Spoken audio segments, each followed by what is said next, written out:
Sup guys, so this is my little V3 scalpel design. I've made over 500 now, and it's a very successful product, and there's a lot of stores buying them. There's people, especially in America, are buying these, and it's got a lot of great reviews. I'm trying to find some kind of company that can produce a version of this for me, because that would be cool. But so far this week I've been very productive.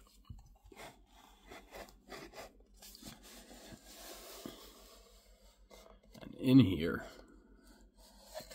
there's about 60 scalpels. Look at that. Ooh.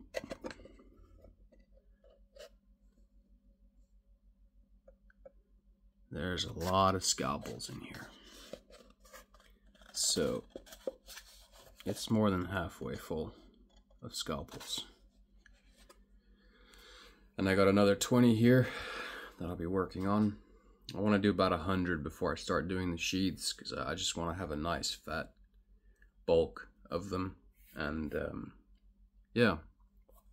So yeah, I haven't been making really too many YouTube videos, but you know, one of the reasons for that is just there isn't really too many videos to make when I'm when I'm just making large batches of the scalpel. It's pretty straightforward. So let's pull one of these out.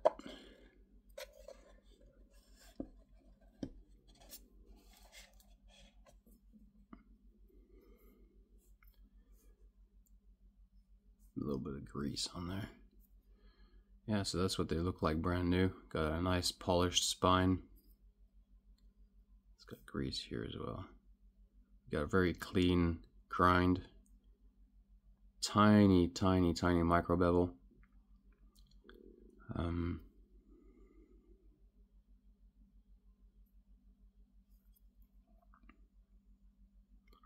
So yeah, there it is. I'm sticking to one color now, because in V2 I was doing I had, I don't remember, 10 different colors or something, and it was very difficult to keep up with making all those different colors all the time. And part of that was just to test, what's the coolest color, what's the best color out of all of them. And I wanted to avoid doing black, and one of the reasons why I tried to avoid doing black is that it's actually much more difficult to shrink the tube around, because the black that I had available, let's see if I got any here. The black that I had available had a very thick rubber surface, much thicker than this, and then it had a thick glue on the inside. So, which is a good thing, the glue, but it made it very, very difficult to actually tighten the knots, to keep it very tight. So and then when I was in Iwa, I was at a restaurant, and I had one model out that had this carbon kydex out with this blade, and I was just taking pictures of it next to this pretty expensive bottle of cognac that the restaurant was, because the guys I went there with, they knew the guys there, and they're really friendly, they know each other. So he's like, oh, here's this amazing is it cognac, I think. And we're just enjoying. So I put the blade on the table and the sheath, and I started taking some pictures with the bottle there. And to my left there was these world champion IPSC guys, and they're like, one guy just literally immediately reached over. He's like, how much are you selling that for?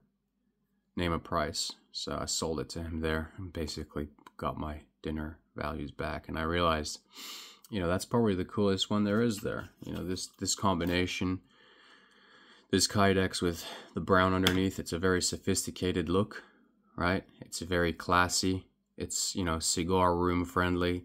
It's cognac friendly, but it's also military friendly. It's also forest friendly, because you got this brown and black. It's not like a very vibrant color. So if you're in the military, it still works. If you're, as an EDC, it works in sort of all settings the best. So I decided to just stick with the brown, and then this carbon kydex, which is like extremely expensive. I think this is like 300 euros per square meter. But yeah, I think the grinds are coming out good. At some point I'm getting the grinds,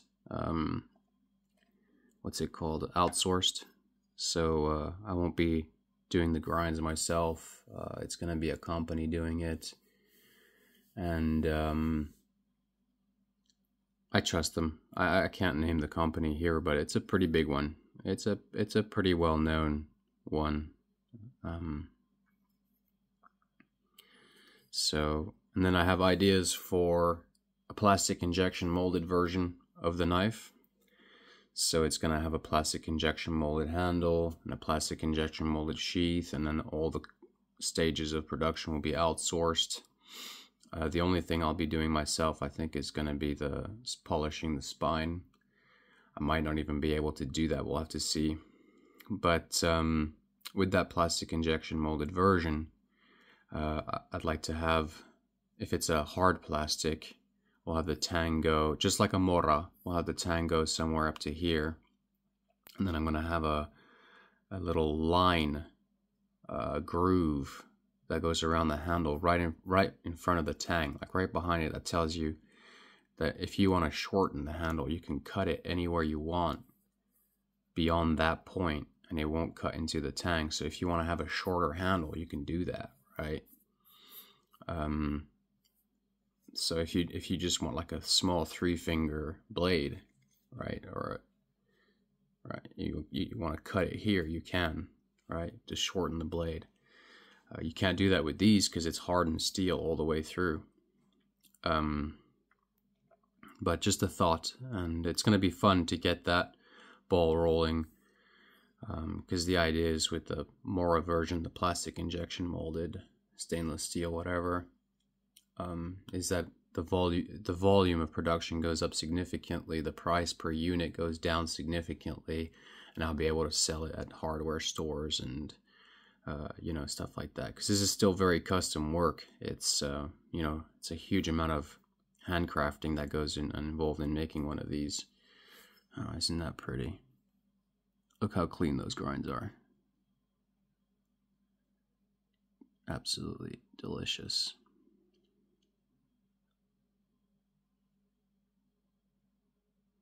It's very difficult to get the grinds to meet up by hand here.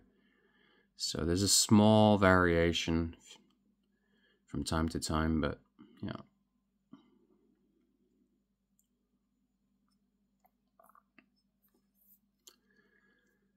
And yeah, this is my own. You can see it's been pretty heavily used and sharpened.